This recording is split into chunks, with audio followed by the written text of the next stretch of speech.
नमस्कार शेतकरी मित्रांनो, आपल्यासाठी खुश खबर आहे।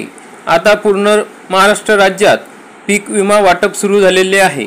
मग मागील वर्षीच्या खरीप हंगामातील शेतकऱ्यांचे नुकसान झाले होते। पिकांना संरक्षण म्हणून शेतकऱ्यांनी शासनाच्या योजनेत सहभागी होत पीक विमा उतरविला होता।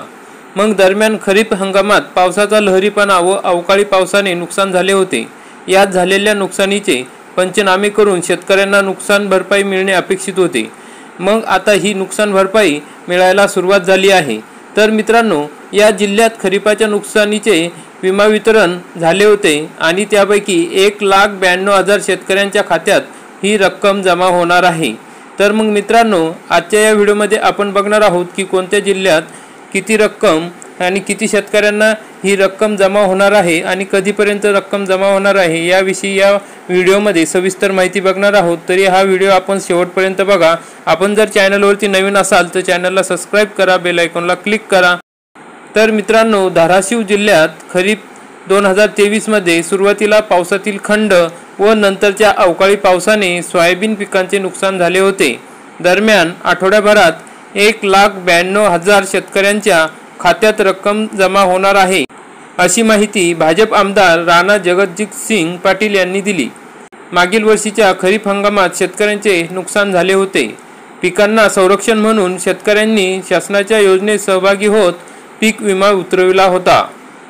दरम्यान खरीप हंगामात पावसाचा लहरीपणा व अवकाळी पावसाने नुकसान झाले होते।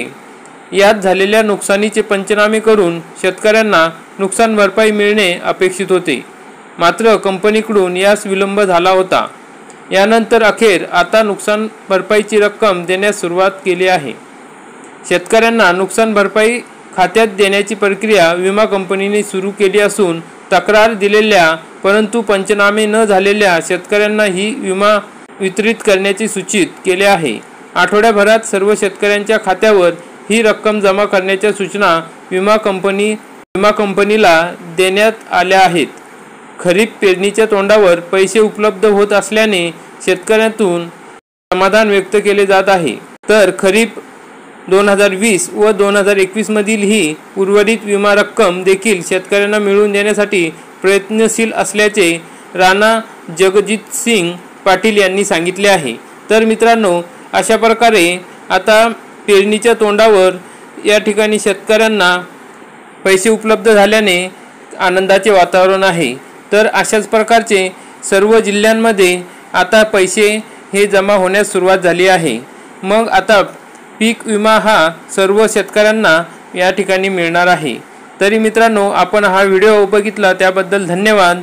व्हिडिओला लाईक करा, चॅनलला सबस्क्राइब करा, बेल आयकॉनला क्लिक करा। चला तर भेटूया पुढील अशाच महत्त्वपूर्ण व्हिडिओमध्ये। तोपर्यंत धन्यवाद। जय हिंद, जय महाराष्ट्र।